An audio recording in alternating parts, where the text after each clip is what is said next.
solar coaster. Come along for the ride, yeah. The solar coaster's rolling, it feels so right. Hop on the solar coaster. Come along for the ride. Welcome. So today I'm really excited to introduce you to Brian Kelly, the owner of Seabright Solar. They're one of the largest solar power companies in America right now. And they have locations in New Jersey, New York, and California. So Brian, tell me, how did you come up with the idea that would become Seabright? I mean, I was just interested. I was learning about the field a little over 2 decades ago. So I did a lot of research. I went back to grad school, got some training, and started doing some solar trainings when the market was very new. And it was just an interest of mine. So, and I knew how to run a business. So I decided to go all in and do exactly what I wanted to do. And so how did it evolve? You started in New Jersey and Seabright, and then... Yeah, so we started up in 2003. I opened up in New Jersey. And then around 2006, 2007, we expanded to New York and Southern California. And then from that point, we eventually opened up in the Central Coast of California, where we also operate, and Eastern Pennsylvania. Wow. And how has solar changed since you first started? What do you think the biggest changes are? I think the technology continues to change every year. It's a very dynamic, it's still a new industry. You know, it's really maturing now, but it still changes.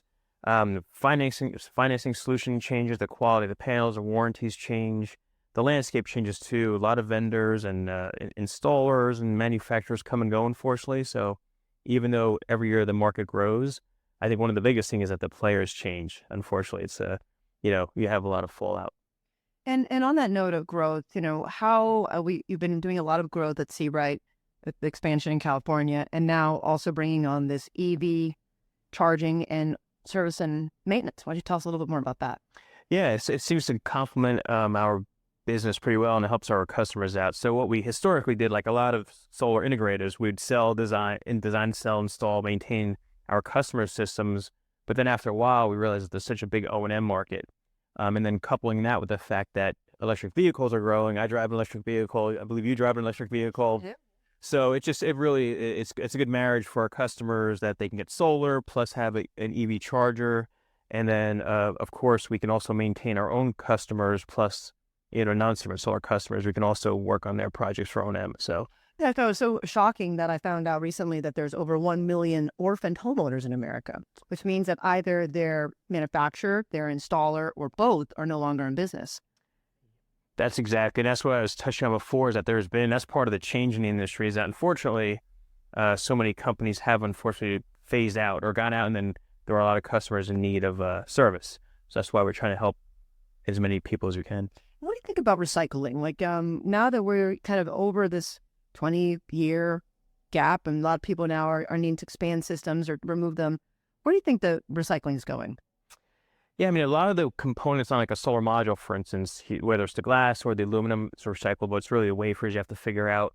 And even at the show right now, RE Plus, like they do have a couple of solar panel manufacturers, but I think it depends on the components. The racking, that's all mostly aluminum. You have some steel components, and but the modules really are one of the things that I think that will evolve more over the next few years to make sure they're pretty good ways to recycle all the components and not really have any waste to it.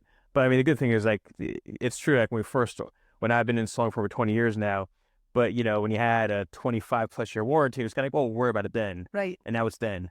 So now we even upgrade some of our own systems. The customers just want to either get a new system for whatever reason, or they want to expand or remove old systems. So I do think you'll see that evolve a lot more quickly now that there's so many modules being removed from the market.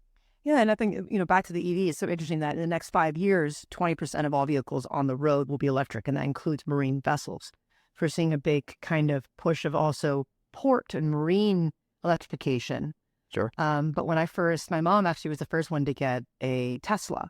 Oh, great. And then we really weren't aware of what this trickle charge really meant.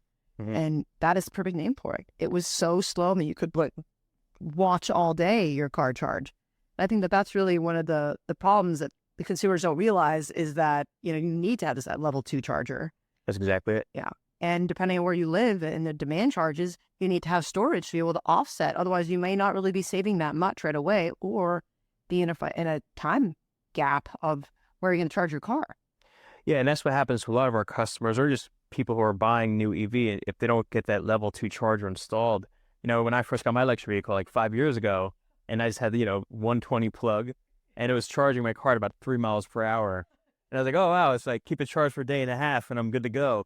But yeah, so then the level 2 charge, most of these then you can charge 25, 30 miles an hour. So overnight, the goal is that most cars can recharge fully. So yeah, that's why we like offer them. And they're pretty easy. It's just like a 240 outlet to application, and some type of a level 2 charger is just a way for homeowners to go. Yeah, and you're featuring the wall box is kind Sure. of a preferred one, and It's a nice one. right, I have a charge point in my house. That's great. Yeah. So where do you want to be in the next 5 years? I think we're on course already.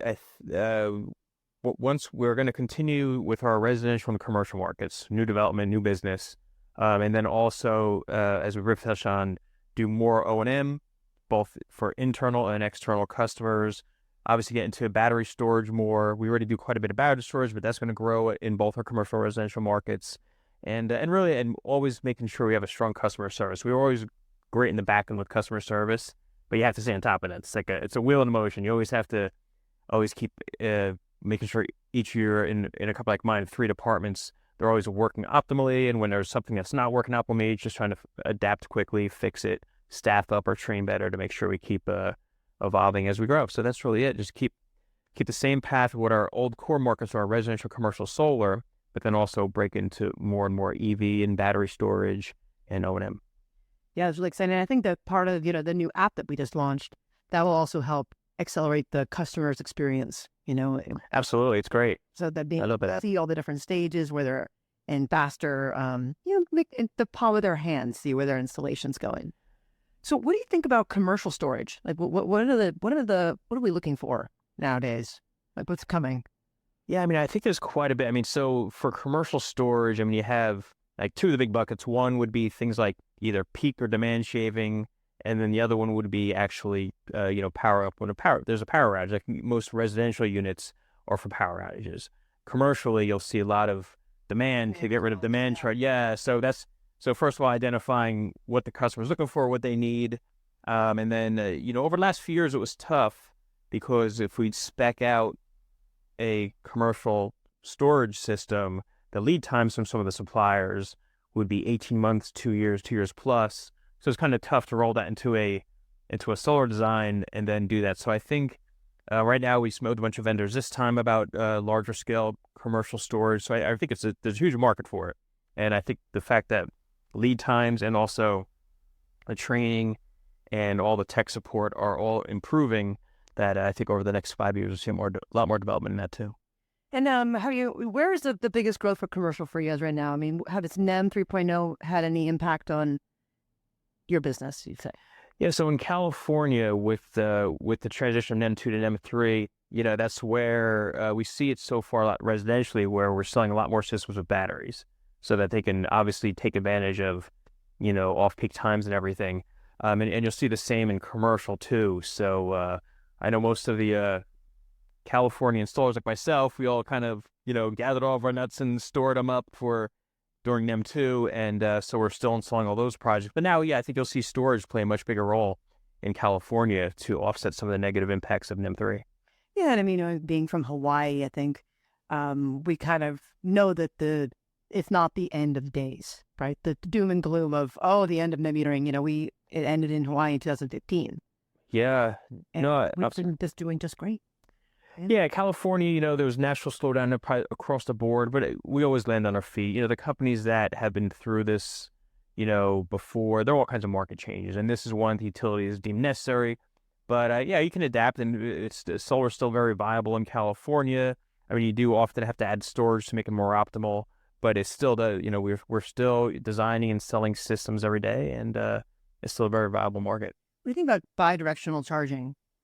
I think it's great. We're getting into that too. We're working with SunPower, one of our major partners right now on that. And for the homeowners, we're going to get a vehicle that can actually, power up the house. It's a neat application. It's a great dual use. So we're going to be installing them, as the demand increases. So I think it's a great application. So, while we're talking, I wanted to ask you a little bit about tips for our viewers on, how to spot a fraud, either in when working with a solar company or basically how to pick a partner. And have you been through any experiences that you like to share that can help our viewers? Yeah, I mean, there's in our industry, there are so many different things you can look at, like whether it's going to buy a new solar system. I mean, just do your best. Everyone is supposed to get a number of quotes, but I think the key things to look at: make sure you understand your own electric bill and the true savings, the projections. When people sell solar systems, they can, a homeowner or business owner is trusting the person who's selling them a system or designing the system for them that the information is accurate. So I say do your best to research everything from your own utility rates to your system production, and of course the equipment too. Make sure you understand whatever equipment you might be buying and the warranties behind them. I think those are all critical things that any homeowner or business owner should do. Aside from just taking the word from any solar company, including mine, just do your own research as best as possible, and don't be afraid to get a couple quotes until you fully understand where you're getting, because it's a long-term relationship. You get a solar system on your home or business, it really theoretically could be there for 35 years. Right? Yeah, I mean, we have systems that are well over 20. Yeah.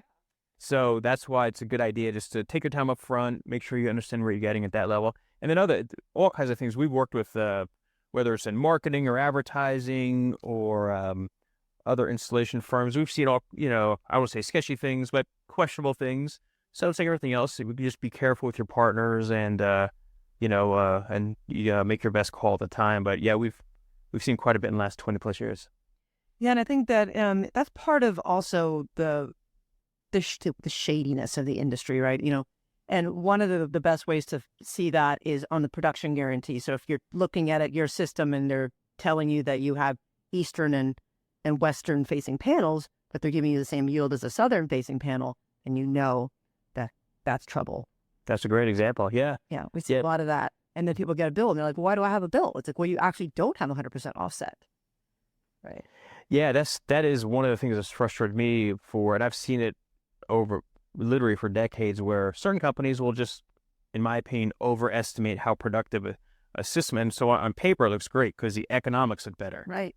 But, I know going in, and I never say somebody else is not offering something that's accurate, but I see it. I'm like, oh, so I kind of like just analyze this. I'm like, well, why do you think this system here, which in my opinion has better equipment, is projected to produce less than this system here? Exactly. That's why kind of just like, without saying, I don't believe the other company or anything like that, just like, educate the customer and let them, then you kind of help them do their own due diligence. Yeah. And that's what I think with what is so sad right now is that I call it solar fatigue. Because, a homeowner, they've gone through this awareness funnel. Now they're aware solar exists, consideration. God, my bill keeps getting higher and higher. What am I going to do about it? Intent. Now I'm online or call my neighbor or call my mom looking for solar solutions. And then they're now in this wild, wild west of digital marketing. Sure. Right? And now they go to the company and they fill out a form. And before you know it, they're getting 100 calls and they panic. And there's just too many options and they're getting told too many different things. And then instead of doing something, they decide to do nothing. And we're really at a point right now with global warming and even the price of all items becoming more expensive, that the consumer really can't wait. Like, this is the one thing that they can do that can control their costs today. Sure. And it's disappointing when it is this, if you see something that, is out of line, it kind of, the industry has a great reputation overall, but there are black eyes along the way where, you get, some bad press or something. If something bad does happen, or a certain company goes out of business, or a manufacturer, and then we'll see warranty issues from either installers or manufacturers that aren't being honored, who have unfortunately gone defunct. So, things like that do happen, but that's all, again, quality control, make sure homeowners and business owners keep doing their own due diligence. But yeah, no, it's tough. We have to roll the punches, and with any growing industry. Yeah. What do you think about how leases change now? I mean, I think that's another thing that I'm hearing in different markets, is that we've done such a great job, solar companies, as telling the homeowner, oh, no, don't go with the lease, go with the loan, because then you get the tax credits. But now with interest rates being so high and these dealer fees as being outrageous, Now changing the story to a lease, or as we're calling now PPA, maybe. Yeah. And in some situations, I think that's been hard for a lot of homeowners that don't recall. I'm not sure if you've experienced anything like that. Yeah, it often changes with the economy. Once things like right now, as you say, with interest rates going up and some people prefer hanging on to their cash. So then all of a sudden, leasing is nice. It's like no money up front. But again, that's where a homeowner in particular should definitely take their time with that too, because a lease can be great. There is legitimate no money up front, but you have to make sure that the payments versus your utility offset, keep an eye, make sure you know if there's an annual escalator, what that is, what's the term of the lease. So there are a lot of factors, and it can be very confusing to any homeowner because in probably 95% of cases, it's a person's first solar system. So it's all news to them, and then they have to take the professional's word on something. And that's why leasing can be great in the right situation. But you just have to be very mindful of those factors. Make sure it's a real good value for you. Especially now, I think that with what's going on with global warming and whatnot, 25 years, that's kick the can down the road. I mean, let's see if we make it, Exactly. Yeah. For a nice optimistic. Yeah. No, we'll make it with, So yeah, but no, though I think the leasing right now, you do see leasing and PPA, in my opinion, they're different, but they're very similar. Yeah. So you want to see the subtleties between the two. But I do think that market's going to continue to pick up right now. I know in the markets that we work in, especially working with our vendors, they say that across the board they see that the non-purchase items like the cash and loan options, they're still available, but they're kind of trickling down a little bit as lease and PPA increases. So, and it happened before after the economic crash back in 2008, and then in the years following that, you saw a lot of leasing pop up, and because people were either didn't have the money or they didn't want to spend it on solar.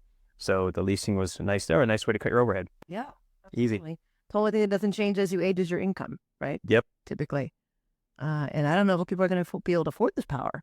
We know that the average American homeowner spends 5% more power every year. Just they consume more power. Yeah. With all the devices and all their toys, and the kids has like how many devices do they have? And that matched with the rising rate of power. It's sure.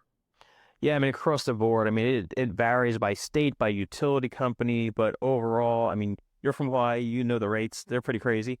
But, in the markets we work in, over time, electric companies, a particular one might have a static rate. Sometimes they have a minor dip, but over time they all go up. Every one that I've worked with, they escalate over time. So that's why if you buy a solar system, or even if you get a lease locked in with a good rate, it's really a way to kind of secure your power up front for the long term. And that's really a nice way to insulate yourself against utility rate increases. And you have more control over your own power. Yeah. It's great stuff. Well, thanks so much for coming and chatting about solar with me today. My pleasure. Thanks for the invite. To learn more about Seabright, go to seabrightsolar.com. Hop on the solar coaster, come along for the ride.